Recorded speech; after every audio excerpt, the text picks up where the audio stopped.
Hello everyone, welcome to Ace Online. So ఈ వీడియోలో మనం ఇండియాలో ఉన్న ఇండస్ట్రియల్ కారిడార్స్ గురించి డిస్కస్ చేద్దాం.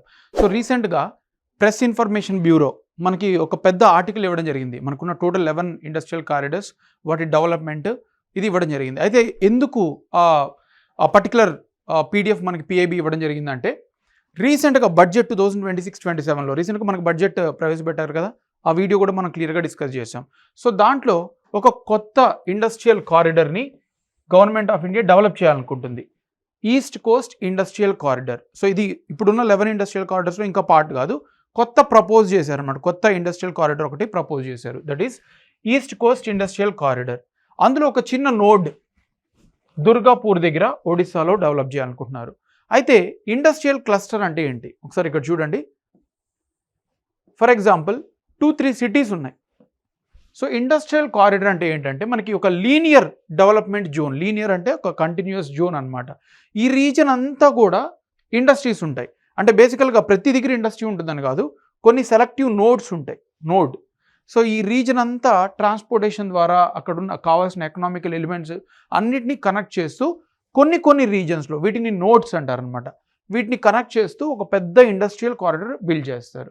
దీని ద్వారా ఏమవుతుంది, ఒక పర్టికులర్ నోడ్ దగ్గర ఇక్కడ జ్యువెలరీ నోడ్, లేదా ఇక్కడ మనకి leather related production, mobile related, so ఒక పర్టికులర్ నోడ్స్ దగ్గర ఒక పర్టికులర్ ఎకనామిక్ యాక్టివిటీని ప్రపోజ్ చేస్తారు అంటే ప్రమోట్ చేస్తారు. వాటిని అన్నింటినీ కనెక్ట్ చేస్తూ ఒక రీజన్ మొత్తం అంతా కూడా ఇండస్ట్రియల్ క్లస్టర్గా మనకి డెవలప్ చేస్తారు, ఇండస్ట్రియల్ కారిడార్గా డెవలప్ చేస్తారు. సో దీన్ని జనరల్ డెఫినేషన్. అయితే ఈ ఇండస్ట్రియల్ కారిడార్ వల్ల మనకు బెనిఫిట్ ఏంటి, జనరల్ ఫీచర్స్ ఏంటి, వాటి ఫీచర్స్ ఏంటి? ఫస్ట్లీ ఫీచర్ 1 ఏంటంటే మనకి యాక్సలరేటెడ్ ఇండస్ట్రియల్ గ్రోత్. అన్నీ ఒక దగ్గర కనెక్ట్ అయిపోవడం వల్ల ఫాస్ట్ ట్రాన్స్పోర్టేషన్ ఆఫ్ గూడ్స్ ఉంటాయి. కావాల్సిన ఇన్పుట్ రా మెటీరియల్స్ అన్నీ కూడా అక్కడే ఉండడం వల్ల ఇండస్ట్రియల్ గ్రోత్ అనేది ఫాస్ట్గా జరుగుతుంది. సో జీడిపి గ్రోత్ కూడా కంట్రిబ్యూట్ చేస్తుంది. స్పెసిఫికలీ మ్యానుఫ్యాక్చరింగ్ సెక్టర్ అన్నమాట. Industry is a major part of manufacturing. అలాగే లీనియర్ డెవలప్మెంట్ అంటే ఒక రీజన్ని మొత్తం కనెక్ట్ చేస్తూ ఆ ఏరియా మొత్తం అంతా కూడా డెవలప్మెంట్, ఎంప్లాయ్మెంట్ క్రియేట్ అవ్వడం ఇలా అంతా కూడా జరుగుతుంది ఒక రీజన్ మొత్తం. So that is the core principle, right. Second feature ఏంటంటే మిగిలిన కంట్రీస్తో కంపేర్ చేసుకుంటూ మన ఇండస్ట్రీస్ అనేవి గ్రో అవుతాయి. అంటే ఎఫ్డిఐని మనం ఎంకరేజ్ చేయొచ్చు. ఫారిన్ కంపెనీస్ వచ్చి మన దగ్గర ఇన్వెస్ట్ చేయడానికి ఎక్కువ ఇష్టపడతాయి, ఎందుకంటే మొత్తం అంతా కూడా ఒకే దగ్గర ఉన్నాయి. అలాగే ఎన్విరాన్మెంటల్ ఫ్రెండ్లీ యాక్టివిటీస్ కూడా మనం ప్రమోట్ చేస్తాం. అక్కడక్కడ హాఫాజర్డ్గా అక్కడక్కడ మనకి ఇండస్ట్రీస్ ఉన్నాయనుకోండి, వాటిని అన్నింటిని రెగ్యులేట్ చేయడం, ప్రాపర్గా ఎన్విరాన్మెంట్ రూల్స్ ఫాలో అవుతున్నాయా లేదా అని పట్టించుకోవడం చాలా కష్టం ఉంటుంది. కానీ అంతా ఒకే దగ్గర ఉంటే వాటిని రెగ్యులేట్ చేయడం కూడా ఈజీ అవుతుంది ఇండస్ట్రియల్ కారిడార్కి. ఓకే, నెక్స్ట్ ఇంపార్టెంట్ ఫీచర్ ఏంటంటే అగ్లోమెరేషన్. అంటే కావాల్సిన ఇన్పుట్స్ అన్నీ ఒకే దగ్గర దొరుకుతాయి. ఎక్కడో వేరే కంట్రీకి వెళ్ళడమో, వేరే సిటీకి వెళ్ళి రా మెటీరియల్ తెచ్చుకోవడం ఇలాంటివన్నీ చేయని అవసరం లేదు. ప్రొడ్యూస్ చేసేవాళ్ళు అన్నీ అగ్లోమెరేషన్ దగ్గర అన్నీ ఒకే దగ్గర మనకి దొరుకుతాయి అన్నమాట. Okay, so that is also one more feature. తర్వాత ఫోకస్డ్ ఇన్వెస్ట్మెంట్స్. సో ఒకే దగ్గర ఏవైతే లెదర్ ఇండస్ట్రీ ఉందో, లెదర్కి సంబంధించిన వాళ్ళందరూ ఒకే దగ్గరికి వచ్చి ఇన్వెస్ట్ చేయొచ్చు. వాళ్ళు ఏదో సిటీ అక్కడెక్కడో సెలెక్ట్ చేయని అవసరం లేదు, ఎందుకంటే దీని నుంచి సిటీస్ అన్నీ కూడా వెల్ కనెక్టెడ్ ఉన్నాయి. వాళ్ళు ఎక్కడ ప్రొడ్యూస్ అంటే ఇక్కడ ప్రొడ్యూస్ చేసినా ఎక్కడికైనా పంపించవచ్చు అనమాట, ఎందుకంటే ట్రాన్స్పోర్టేషన్ అంతా కూడా మనకి ప్రాపర్గా కనెక్ట్ అయిపోయింది. So that transport also links multi modal, అంటే రైల్వేస్, రోడ్వేస్, ఎయిర్వేస్ అన్నిటినీ కనెక్ట్ అవుతూ ఒకే లీనియర్ కారిడార్కి కనెక్ట్ చేస్తూ ఉండడం జరుగుతుంది. సో ఆ ట్రాన్స్పోర్ట్ కూడా మల్టీ మోడల్ ట్రాన్స్పోర్ట్ డెవలప్మెంట్ అవుతుంది. సో వీటిలన్నిటిని ఇంటిగ్రేట్ చేస్తూ ఇండస్ట్రియల్ కారిడార్గా డెవలప్ చేస్తే మనకేమవుతుంది, ఎక్కువ ప్రొడక్షన్ జరుగుతుంది. ఎక్కువ ప్రొడక్షన్ జరిగినప్పుడు ఎక్కువ వాల్యూ జనరేట్ అవుతుంది. ఎక్కువ వాల్యూ జనరేట్ అయితే ఎక్కువ జీడిపి అవుతుంది. ఎక్కువ జీడిపి అయితే ఎక్కువ ఎంప్లాయ్మెంట్ క్రియేట్ అవుతుంది.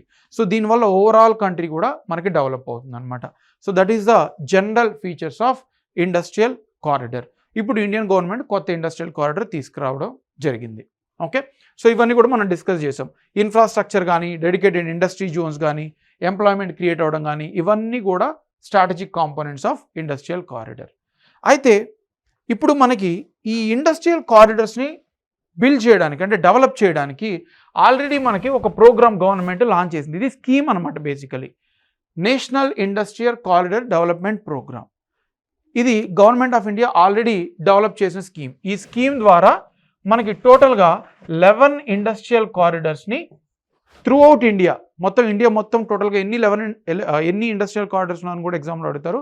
టోటల్ 11 ఇండస్ట్రియల్ కారిడర్స్ని ఈ ప్రోగ్రామ్ ద్వారా గవర్నమెంట్ ఆఫ్ ఇండియా ప్రమోట్ చేస్తుంది. ఈ NICDP ప్రోగ్రామ్ ఏదైతే ఉందో దాని ద్వారా టోటల్ 11 ఇండస్ట్రియల్ కారిడర్స్ ఇండియాలో డెవలప్ చేస్తున్నారు. ఓకే, సో ఇవన్నీ కూడా ఈ ఇండస్ట్రియల్ కారిడర్స్ అన్నీ కూడా జస్ట్ డెవలప్మెంట్ని దృష్టిలో పెట్టుకోకుండా ఎన్విరాన్మెంట్ని కూడా దృష్టిలో పెట్టుకొని, అంటే లో కార్బన్ సిటీస్ని ఇంటిగ్రేట్ చేయాలని, అంటే కార్బన్ ఎమిషన్స్, కార్బన్ డైఆక్సైడ్ లేని ఇండస్ట్రీస్ తక్కువ, యాజ్ మచ్ యాజ్ పాసిబుల్ తక్కువగా ఉండి ఇండస్ట్రీస్ డెవలప్ అయ్యేలాగా ఈ ఇండస్ట్రీ కారిడర్స్ని డెవలప్ చేస్తున్నారు. అంటే అవి డెవలప్మెంటే కాదు, ఎన్విరాన్మెంటల్ పర్స్పెక్టివ్లో కూడా లింక్ చేస్తూ ఈ ఇండస్ట్రియల్ కారిడర్స్ని ఈ ప్రోగ్రామ్ ద్వారా ఇండియన్ గవర్నమెంట్ ముందుకు తీసుకురావడం జరిగింది. ఓకే, అయితే ఈ కీ ఎలిమెంట్స్, లో కార్బన్ సిటీస్ అని చెప్పాం కదా, కార్బన్ డైఆక్సైడ్ తక్కువ ఎమిట్ చేసే వాటి ఫీచర్స్ ఏంటి? ఫస్ట్లీ ఎక్కువ గ్రీన్ స్పేసెస్ ఉండాలి, అంటే జస్ట్ ఇండస్ట్రీ చుట్టూ అంతా కూడా ప్లాంట్స్ ఉండాలి. దానివల్ల ఏమవుతుంది, ఏదైతే కార్బన్ డైఆక్సైడ్ ఎమిట్ అవుతుందో అదంతా ప్లాంట్స్ ఆక్యుపై అంటే అబ్జర్వ్ చేసుకోగలవు అనమాట. సో గ్రీన్ స్పేసెస్ క్రియేట్ చేయాలి, జస్ట్ ఇండస్ట్రీ పెట్టడమే కాదు దాని చుట్టూ గ్రీన్ స్పేసెస్ ఉండాలి. అలాగే పబ్లిక్ ట్రాన్సిట్ సిస్టమ్స్, అంటే ఒక ట్రాన్స్పోర్ట్ నుంచి ఇంకో ట్రాన్స్పోర్ట్కి షిఫ్ట్ చేయాలనుకోండి, రైల్వే నుంచి రోడ్వేకి, సో అలా మొత్తం అంతా రైల్వేస్ని ఇంటిగ్రేట్ చేస్తూ దీన్ని ట్రాన్సిట్ ఓరియంటెడ్ డెవలప్మెంట్, అలాగే పబ్లిక్ ట్రాన్సిట్ సిస్టమ్స్ అంటారు. అన్ని సిస్టమ్స్ని ఇంటిగ్రేట్ చేస్తూ ఈజీ ట్రాన్స్పోర్టేషన్ ఉండేలాగా. అలాగే రిన్యూబుల్ ఎనర్జీ సోర్సెస్, మనకి ఇండస్ట్రీస్లో రన్ అవ్వాలంటే ఏం కావాలి? ఎలక్ట్రిసిటీ కావాలి. ఇప్పటివరకు మనం ఎలక్ట్రిసిటీ దేని నుంచి బిల్డ్ చేసుకున్నాం? మోస్ట్లీ ఫాజిల్ ఫ్యూల్స్, కోల్ కానీ లేదా పెట్రోలియం రిజర్వ్స్ కానీ, ఇవన్నీ ఏంటంటే non renewable energy. Once exhaust అయిపోతే అలాగే వాటి వల్ల క్లైమేట్ ఇంపాక్ట్ ఉంటుంది. ఇప్పుడు మనం రిన్యూబుల్ ఎనర్జీ సోర్సెస్ ద్వారా ఈ ఇండస్ట్రీస్ని బిల్డ్ చేస్తున్నాం, అంటే సోలార్ ఎనర్జీ, విండ్ ఎనర్జీ, బయోఫ్యూల్స్, ఇలాంటివన్నింటిని కూడా ఇంటిగ్రేట్ చేస్తున్నాం. Right, so this is also linked to this. Conventional energy ఏదైతే ఉందో దాన్ని రిడక్షన్ తగ్గించుకుంటున్నాం. అలాగే వాటర్ ఏవైతే ఉన్నాయో, ఇండస్ట్రీ నుంచి చాలా ఎఫ్లూయెంట్స్ రిలీజ్ అవుతాయి వాటిని మళ్ళీ తీసుకొని మళ్ళీ రీసైక్లింగ్ చేసి ఆ వాటర్ని యూజ్ చేసుకుంటున్నాం. అంటే కొత్త వాటర్ మీద డిపెండ్ అవ్వకుండా ఈ ఉన్న వాటర్ని, వేస్ట్ వాటర్ని రీసైక్లింగ్ చేసుకొని యూజ్ చేసుకుంటున్నాం. రైట్, అలాగే వేస్ట్ మెటీరియల్స్ కూడా, దీన్నే మనం సర్క్యులర్ ఎకానమీ అంటాం. అంటే ఏవైతే ఎమిషన్స్ ఉన్నాయో వాటిని మళ్ళీ ఆ ప్రోడక్ట్స్ని as much as possible use చేసుకోవడం. సో వీటిలన్నింటినీ ఇంటిగ్రేట్ చేసుకుంటూ లో కార్బన్ సిటీస్తో ఈ ఇండస్ట్రియల్ కారిడర్స్ అనేవి ఇండియన్ గవర్నమెంట్ డెవలప్ చేయడానికి ఎయిమ్ పెట్టుకునింది. సో ఇప్పుడు ఆ 11 ఇండస్ట్రియల్ కారిడర్స్ ఏంటో చూద్దాం. లాస్ట్లో మనం ఒక క్వశ్చన్ కూడా సాల్వ్ చేద్దాం. Previous question UPSC central arm police ఫోర్సెస్లో అడిగిన ఒక క్వశ్చన్ ఉంది. సో ఈ 11 ఇండస్ట్రియల్ కారిడర్స్ ఇప్పటి వరకు జరిగిన డెవలప్మెంట్స్ ఏంటో మనం చూద్దాం. ఎగ్జామ్లో అడుగుతారు. అన్ని 11 ఇండస్ట్రియల్ కారిడర్స్ గుర్తుపెట్టుకోవాల్సిందే, వాటిలో ఉన్న స్పెషల్ జోన్స్, నోట్స్ కూడా గుర్తుపెట్టుకోవాల్సిందే. ఎగ్జామ్లో ఖచ్చితంగా అడుగుతారు. ఇప్పుడు రాబోయే APPSC అలాగే TGPSC నోటిఫికేషన్స్ ఏవైతే ఉన్నాయో వాటిలో there is a high chance of asking one question. So ఈ వీడియోలో మీకు అది హెల్ప్ అవుతుంది. First industrial corridor Delhi Mumbai industrial corridor. So ఇప్పుడు మీరు ఇండియా మ్యాప్ చూసుకున్నట్టయితే, రైట్, సో వీటిలో డిఫైన్ చేద్దాం. సో ఇక్కడ మనకి ఢిల్లీ సిటీ ఉంది, ఇక్కడ మనకి ముంబై సిటీ ఉంది. సో దీన్ని కనెక్ట్ చేస్తూ మనకి Delhi Mumbai industrial corridor, first industrial corridor అని కూడా అడుగుతారు, ఢిల్లీ ముంబై ఇండస్ట్రియల్ కారిడర్. ఇందులో స్పెషల్ జోన్స్ ఉన్నాయి, అంటే గుజరాత్లో కొన్ని సిటీస్, అవేంటో కూడా ఆ రీజన్స్ చూద్దాం. నోట్స్ అంటారు అనమాట. ఆ నోట్స్ ఏవైతే ఉన్నాయో అవి కూడా ఇంపార్టెంట్. దొలరా స్పెషల్ ఇన్వెస్ట్మెంట్ రీజన్, ఇది ఎక్కడుంది అని అడుగుతారు, గుజరాత్. దేంట్లో పార్ట్ కూడా అని అడుగుతారు, Delhi Mumbai industrial corridor. Next Shendra బిడ్కిని ఇండస్ట్రియల్ ఏరియా, ఇది మహారాష్ట్రలో ఉంది, ఇది కూడా ఢిల్లీ ముంబై ఇండస్ట్రియల్ కారిడర్లో part. Next integrated industrial townships, ఇది గ్రేటర్ నోయిడాలో ఉంది, ఉత్తరప్రదేశ్. ఇది కూడా ఢిల్లీ నుంచి వచ్చే దారిలోనే కనెక్షన్ పాయింట్ అనమాట, ఇంటిగ్రేటెడ్ ఇండస్ట్రియల్ టౌన్షిప్. నెక్స్ట్ ఇంకొక integrated industrial township Vikram Udyogpuri, మధ్యప్రదేశ్లో కూడా ఉంది. మధ్యప్రదేశ్ మనకి ఇక్కడ వరకు వెళ్తుంది.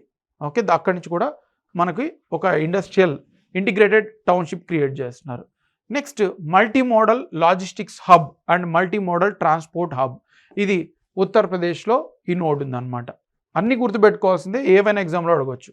One more integrated multi modal logistics hub Nangal Chaudhary అనే ఏరియాలో హర్యానాలో ఉంది. Next Dighi port industrial area, ఇది ఆల్రెడీ మనకి రీసెంట్గా జరిగిన నాబార్డ్లో అడిగారు, దిగి పోర్ట్ ఇండస్ట్రియల్ ఏరియా ఎక్కడుంది అని. ఇది మహారాష్ట్ర, దిగి పోర్ట్ కూడా మహారాష్ట్రలో ఉంది. Next one more multi modal logistics అంటే ట్రాన్స్పోర్ట్ సిస్టమ్, సనాద్ గుజరాత్. ఇక్కడ మనకి India's first semiconductor plant కూడా లాంచ్ చేశారు, very important. India's first semiconductor plant ఎక్కడ లాంచ్ చేశారు రీసెంట్గానే, Sanand Gujarat. Next Jodhpur Pali Marwar industrial area Rajasthan. Next Khushkhera Bhiwadi Neemrana industrial park Rajasthan. So ఎన్ని స్టేట్స్ కనెక్ట్ ఉన్నాయో కూడా అడుగుతారు మనకి. ఇక్కడ చూడండి, UP, Maharashtra, Gujarat, Madhya Pradesh, Rajasthan, Delhi. So 5 states 1 union territory. ఇది కూడా మనకి ఇంపార్టెంట్ ఎగ్జామ్కి. Next Chennai Bengaluru industrial corridor. Especially మీరు ఏపీటీజీ నుంచి కాబట్టి ఇవి ఖచ్చితంగా మనకి వెరీ ఇంపార్టెంట్ అవుతుంది. Chennai Bengaluru industrial corridor. ఇక్కడ ఇప్పటివరకు Krishnapatnam industrial area node complete చేశారు. ఇది ఆంధ్రప్రదేశ్లో ఉంది. అలాగే Tumakuru industrial area Karnataka, Ponneri industrial area Tamil Nadu. So మనకి 3 నోడ్స్ ద్వారా ఈ చెన్నై బెంగళూరు ఏదైతే ఉందో, చెన్నై ఇక్కడ ఉంది, చెన్నై బెంగళూరు. ఇక్కడ తెలంగాణ లేదు, బేసికలీ ఆంధ్రప్రదేశ్లో కొంచెం టచ్ అవుతుంది. మనకి హైదరాబాద్ బెంగళూరు కార్డర్లో తెలంగాణ ఆంధ్ర వస్తుంది. సో ఇక్కడ మనకి 3 స్టేట్స్ ఉన్నాయి, Chennai, Tamil Nadu, AP and Karnataka. So ఈ 3 రీజన్స్ను కూడా కనెక్ట్ చేస్తూ మనకి చెన్నై బెంగళూరు ఇండస్ట్రియల్ కారిడార్ ఉంది. నెక్స్ట్ అమృత్సర్ పంజాబ్లో ఉంది, కోల్కతా వెస్ట్ బెంగాల్లో ఉంది. సో ఇక్కడ చూడొచ్చు మీరు, పంజాబ్ నుంచి వెస్ట్ బెంగాల్ వరకు మనం కనెక్ట్ చేస్తున్నాం. పెద్ద industrial corridor Amritsar Kolkata industrial corridor. ఇక్కడ నోట్స్ ఏమున్నాయో చూద్దాం. Raghunathpur industrial park West Bengal, Hisar integrated manufacturing cluster Haryana. Hisar is very industrial popular area from Haryana. Prag Khurpia integrated manufacturing cluster in Uttarakhand. Rajpura Patiala integrated multimodal connected point Punjab. తర్వాత node near Kanpur for multimodal cluster near Uttar Pradesh. Bokaro node in Jharkhand and Gaya node in Bihar. So ఎన్ని states connect అవుతున్నాయో చూడండి. Bihar, Jharkhand, UP, Punjab, Uttarakhand, Haryana, West Bengal. So 1 2 3 4 5 6 7 స్టేట్స్ని connect చేస్తూ Amritsar Kolkata industrial corridor build చేస్తున్నారు. Next Vizag Chennai industrial corridor. ఇది east coast economic కారిడార్తో కూడా ఇంటిగ్రేట్ చేస్తున్నారు, కొత్త అనౌన్స్మెంట్. ఇక్కడ కొప్పర్తి ఇండస్ట్రియల్ ఏరియా మనకి 2025 బడ్జెట్లో కూడా అనౌన్స్ చేశారు, ఆంధ్రప్రదేశ్. అలాగే Visakhapatnam industrial area Andhra Pradesh, Chittoor industrial area Andhra Pradesh. So ఈ 3 కూడా మనకి వైజాగ్ చెన్నై ఇండస్ట్రియల్ కారిడార్లో ఈ నోట్స్ అన్నమాట. Next Bengaluru Mumbai industrial corridor. So you can see Bengaluru నుంచి ముంబై వరకు కనెక్ట్ చేసే ఒక ఇండస్ట్రియల్ కారిడార్ ఉంది. ఇక్కడ 2 నోడ్స్ ఉన్నాయి, Dharwad node in Karnataka, Satara node in Maharashtra. గుర్తుపెట్టుకోవాల్సింది ఇవన్నీ. నెక్స్ట్ ఈ చెన్నై బెంగళూరు ఇండస్ట్రియల్ కారిడార్ ఏదైతే ఉందో అది కొచ్చి వరకు ఎక్స్టెండ్ చేస్తున్నారు. మనకి ఇప్పటివరకు చెన్నై బెంగళూరు చూసాం కదా, అక్కడి నుంచి కొచ్చి వరకు ఎక్స్టెండ్ చేస్తున్నారు. ఓకే, సో అది పాలక్కడ్ ఇండస్ట్రియల్ ఏరియా కేరళలో కనెక్ట్ చేస్తున్నారు. అలాగే ధర్మపురి సాలం ఇండస్ట్రియల్ ఏరియా తమిళనాడుతో పాటు కూడా కనెక్ట్ చేస్తున్నారు. ఇది కూడా ప్రపోజల్లో ఉంది, డెవలప్మెంట్ మెల్లిగా స్టార్ట్ అయింది కూడా, వర్క్ కూడా. Next Hyderabad Nagpur industrial corridor. So ఇది కూడా మనకి ఇంపార్టెంట్, టీజీ ఎగ్జామ్స్ రాసేవాళ్ళు తెలంగాణ. జహీరాబాద్ ఫేజ్ 1 స్టార్ట్ అయింది, ఇది తెలంగాణలో ఉంది. సో ఏ ఏరియా తెలంగాణలో మనకి హైదరాబాద్ నాగ్పూర్లో పార్ట్ అని కూడా అడుగుతారు, ఇండస్ట్రియల్ కారిడార్, రైట్. సో ఇది మహారాష్ట్ర తెలంగాణ మధ్య వెళ్తుంది అనమాట. Next Hyderabad Warangal industrial corridor కూడా అనౌన్స్ చేశారు, కంప్లీట్ తెలంగాణలోనే. ఇది కూడా హైదరాబాద్ ఫేజ్ 1 స్టార్ట్ అయింది, ఫేజ్ 1 తెలంగాణలో. Okay, next Hyderabad Bengaluru industrial corridor. ఇది తెలంగాణ, ఏపీ, కర్ణాటకని కనెక్ట్ చేస్తున్నారు. ఒక నోడ్ కంప్లీట్ అయింది, ఇది కూడా బడ్జెట్లో అనౌన్స్ చేశారు, వర్క్ కూడా స్టార్ట్ అయింది. ఓర్వకల్ ఇండస్ట్రియల్ ఏరియా ఆంధ్రప్రదేశ్లో ఉంది. Next Odisha economic corridor, Gopalpur, Bhubaneswar, Kalinganagar node. అలాగే పారాదీప్, కేంద్రపాడ, దమ్రా, సుబర్ణరేఖ నోడ్. ఇవన్నిటిని కూడా కనెక్ట్ చేస్తూ కంప్లీట్గా ఒడిశాలో ఒక ఇండస్ట్రియల్ క్లస్టర్ కూడా డెవలప్ చేస్తున్నారు. And recent proposal Delhi Nagpur industrial corridor. So ఇది కూడా ప్రపోజ్ చేశారు, బట్ ఇంకా వర్క్ ఏమి స్టార్ట్ అవ్వలేదు. సో టోటల్గా 11 ఇండస్ట్రియల్ కారిడార్స్ని ఇండియన్ గవర్నమెంట్ డెవలప్ చేయాలనుకుంటుంది. Okay, so recent proposal, going back to the context, beginning ఏదైతే చేశామో, ఇది east coast industrial corridor propose చేశారు బడ్జెట్లో 2026-27. ఇక్కడ ఇండియన్ గవర్నమెంట్ ఒక పూర్వోదయ స్కీమ్ తీసుకొచ్చారు. పూర్వోదయ ఏంటి? పూర్వోదయ స్కీము, ఇప్పుడు మీరు ఇండియా చూసుకున్నట్టయితే ఈ ఈస్టర్న్ రీజన్ ఏదైతే ఉందో, జార్ఖండ్, ఒడిస్సా, నార్థన్ ఆంధ్రప్రదేశ్, ఛత్తీస్గఢ్, ఇదంతా reason under developed reason. So ఈ రీజన్స్ని డెవలప్మెంట్లోకి తీసుకురావాలని ఆల్రెడీ పూర్వోదయ స్కీమ్ గవర్నమెంట్ ఎప్పుడో లాంచ్ చేసింది 3 years బ్యాక్. దాంట్లో భాగంగానే ఇప్పుడు కొత్త ఇండస్ట్రియల్ క్లస్టర్ కారిడర్ ప్రపోజ్ చేశారు. ఇది దుర్గాపూర్ నోడ్ దగ్గర మనకి డెవలప్ చేస్తున్నారు. దుర్గాపూర్ అనేది వెస్ట్ బెంగాల్లో ఉంది, not Odisha, west Bengal, right? So corrected. ఎక్కడైనా ఒడిశా అని ఉంటే Durgapur is in west Bengal. So ఇక్కడ నోడ్ కనెక్ట్ చేస్తూ ఈస్ట్ కోస్ట్ ఇండస్ట్రియల్ కారిడర్ ఒడిశాలో డెవలప్ చేయాలనుకుంటుంది పూర్వోదయ స్కీమ్ కింద. ఓకే, సో ఇది మనకి టూరిజం డెవలప్ చేస్తుంది. అలాగే 4000 ఎలక్ట్రిక్ బస్సెస్ కూడా ఈ పూర్వోదయ ఈ ఇండస్ట్రియల్ కారిడర్లో బిల్డ్ చేస్తున్నారు. ఓకే, ఈ ప్రోగ్రాము అంటే ఈ ఫండింగ్ సపోర్ట్ అనేది మనకి national industrial corridor development and implementation trust ఒకటి క్రియేట్ చేసి దాని ద్వారా ఫండింగ్ చేస్తున్నారు. సెంట్రల్ గవర్నమెంటే ఫండ్ చేస్తుంది. Okay, so that is about the east coast industrial corridor and the 11 industrial corridors. అయితే దాంతోపాటు మనకి కొన్ని డెవలప్మెంట్స్ జరిగాయి, అదర్ మేజర్ డెవలప్మెంట్స్. అంటే రీసెంట్ టైమ్స్లో లాస్ట్ 3-4 yearsలో కొన్ని ఇంపార్టెంట్ డెవలప్మెంట్స్ జరిగాయి ఇండస్ట్రియల్ కారిడర్. అది కూడా పిఐబి మనకి నోటీస్ చేయడం జరిగింది ఆ ఇచ్చిన పీడిఎఫ్లో. అవేంటో చూద్దాం. సో టోటల్గా ఇప్పటి వరకు 12 ప్రాజెక్ట్స్, అంటే ఈ 11 ఇండస్ట్రియల్ కారిడర్స్లో 12 ప్రాజెక్ట్స్ వరకు గవర్నమెంట్ అప్రూవ్ చేసింది, right? So under the national industrial corridor development programme 2024 ఆగస్ట్లో ఈ 12 ప్రపోజల్స్ అనేవి ఇచ్చింది గవర్నమెంట్. ఇదొక డెవలప్మెంట్. సో టోటల్ ఈ పర్టికులర్ 11 ప్రాజెక్ట్స్కి 28,602 crores గవర్నమెంట్ స్పెండ్ చేయబోతుంది. That is one again important fact. Next, ఇంతకుముందు మనకి ఢిల్లీ ముంబై మీకు చెప్పాను కదా, ఫస్ట్ ఇండస్ట్రియల్ కారిడర్ ఏది ఇండియాలో, Delhi Mumbai industrial corridor. So అది ప్రపోజ్ చేసినప్పుడు వీళ్ళు ఒక ఏజెన్సీని క్రియేట్ చేశారు, ఒక కంపెనీ లాంటిది, లిమిటెడ్ కంపెనీని క్రియేట్ చేశారు, Delhi Mumbai industrial corridor development corporation. అయితే తర్వాత మనకి ఇండస్ట్రియల్ కారిడర్స్ అనేవి 11 ఇండస్ట్రియల్ కారిడర్స్ చేశారు కాబట్టి దీన్ని రీనేమ్ చేశారు. 2008లో దీన్ని రీనేమ్ చేస్తూ national industrial corridor development corporation limited. So ఈ లిమిటెడ్ కంపెనీ ఫండ్స్ అన్ని మొబిలైజ్ చేసి అన్ని ఇండస్ట్రియల్ కారిడర్స్కి ఫండింగ్ చేయబోతుంది అనమాట. ఇంతకుముందు only Delhi Mumbai industrial corridor development corporation ఉండేది, ఇప్పుడు మొత్తం అన్ని ఇండస్ట్రియల్ కారిడర్స్ని కూడా డెవలప్ చేయబోతుంది. దాంతోపాటు ఇంతకుముందు Delhi Mumbai industrial corridor project implementation trust fund ఉండేది, ఫండ్స్ మొబిలైజ్ చేయడానికి. దాన్ని కూడా ఇప్పుడు ఏం చేశారంటే national industrial corridor development and implementation ట్రస్ట్గా డెసిగ్నేట్ చేశారు 2016లో. Very important. 2016లో ఒక ట్రస్ట్ క్రియేట్ చేశారు ఫండింగ్ ఇవ్వడానికి, రైట్? ఇదేమో ఏజెన్సీ ఇంప్లిమెంట్ చేసే స్కీమ్, ఇదేమో ఫండింగ్ సపోర్ట్. ఇంతకుముందు ఓన్లీ ఈ ఢిల్లీ ముంబై ఇండస్ట్రియల్ కారిడర్ ఉండేది, ఇప్పుడు మొత్తం national industrial corridor development and implementation ట్రస్ట్గా రీనేమ్ చేశారు.